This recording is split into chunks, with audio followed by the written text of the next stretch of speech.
Hello बच्चों, let's read the question. So the question here is match the biotic agent of cross pollination given in column 1 with their feature in column 2 and select the correct answer using the codes given below. So इस question के लिए हमारा जो की concept है वो है agents of pollination.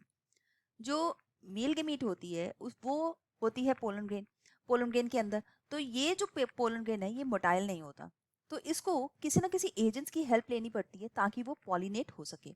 और ये जो पॉलिनेटिंग एजेंट्स हैं ये एबायोटिक एजेंट्स हो सकते हैं, जिस तरह से विंड या वाटर की हम बात करें, और यहाँ ये हो सकते हैं बायोटिक एजेंट्स जिनमें इंसेक्ट्स होते हैं.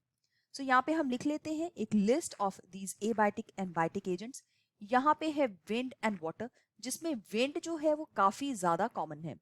बायोटिक एजेंट्स में हमारे पास हो जाते हैं बीज, दे कैन बी बटरफ्लाइज जो बीज हैं वो सबसे ज्यादा कॉमन है. फिर बटरफ्लाइज हो सकती हैं, मंकीज, एलिफेंट्स, बर्ड्स, इंसेक्ट्स, बहुत सारे बायोटिक एजेंट्स है, मतलब लिविंग ऑर्गेनिजम्स. ये हेल्प कर रहे हैं transfer of the pollen grain from the anther to the stigma. अब यहाँ पे हम कॉलम 1 में देखते हैं, सबसे पहले दिया गया है जूफिली. तो जूफिली जो है बायोटिक एजेंट्स की वजह से, दैट मींस एनिमल्स की वजह से जो हो रही है, इसको हम जूफिली बोलते हैं. सो जू वर्ड ही एनिमल से आया, तो यहाँ पे हम ए को फोर्थ के साथ मैच कर सकते हैं. Right now let's see the second part. Second part में दिया गया है ऑर्निथोफिली. ऑर्निथोफिली जो है वो बर्ड्स के साथ जो पॉलिनेशन होती है उसको बोला गया है. इसमें सबसे कॉमन बर्ड्स हैं हमिंग बर्ड्स. हमिंग बर्ड्स बहुत ही छोटा बर्ड होता है जो कि बहुत कॉमन एजेंट है पॉलिनेशन का. और ये ऑर्निथोफिली बी जो पार्ट दिया है ये हम 1 के साथ मैच कर सकते हैं. फिर हमारे पास बहुत सारे इंसेक्ट्स हैं जो हेल्प करते हैं पॉलिनेशन में, और इसको हम बोलते हैं एंटोमोफिली. एंटोमोफिली हम सेकंड के साथ मैच कर सकते हैं.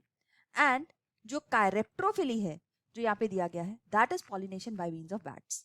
तो बैट्स जो पॉलिनेशन करती हैं, बैट्स हमें पता है कि ये नॉकटर्नल एनिमल्स हैं, तो ये जो पॉलिनेशन करती हैं वो ऐसे फ्लावर्स की करती हैं जो रात को खुलते हैं.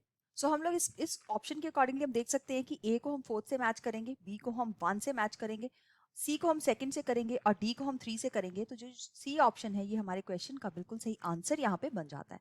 बट इसके साथ ही हम कुछ एग्जाम्पल्स देखते हैं इनके. फॉर एग्जाम्पल अगर जूफिली की बात की जाए तो एनिमल से पॉलिनेशन हो रही है, दैट मीन्स वो ऐसे फ्लावर्स होने चाहिए जो काफ़ी ज़्यादा एक तो लार्ज होने चाहिए ताकि एनिमल्स उसको ईजिली मेकअप कर ले कि कहाँ पे है वो फ्लावर.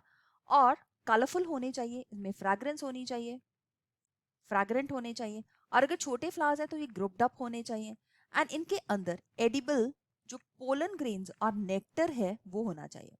सो ये जो कुछ फीचर्स हैं edible pollen grains and nectar, so यहाँ पे हम लोग इसके बेस के ऊपर हम देखते हैं कि जब बर्ड्स जो हमिंग बर्ड्स है, ये एक प्लांट है जिसको कहते हैं एरिदिना. सो एरिदिना को ये पॉलिनेट करता है और इसके अंदर बहुत सारा जो है नेक्टर होता है. जब हम एंटोमोफिलस फ्लावर की बात करते हैं, दैट मीन्स ऐसे फ्लावर्स जो इंसेक्ट से पॉलिनेट होते हैं, उसका एग्जाम्पल है हमारे पास सैल्विया. सो सैल्विया के अंदर ये करता है. और जब कायरेप्ट्रोफिली की बात होती है तो ये जो बहुत ही लॉन्ग डिस्टेंस ट्रैवल भी कर सकते हैं.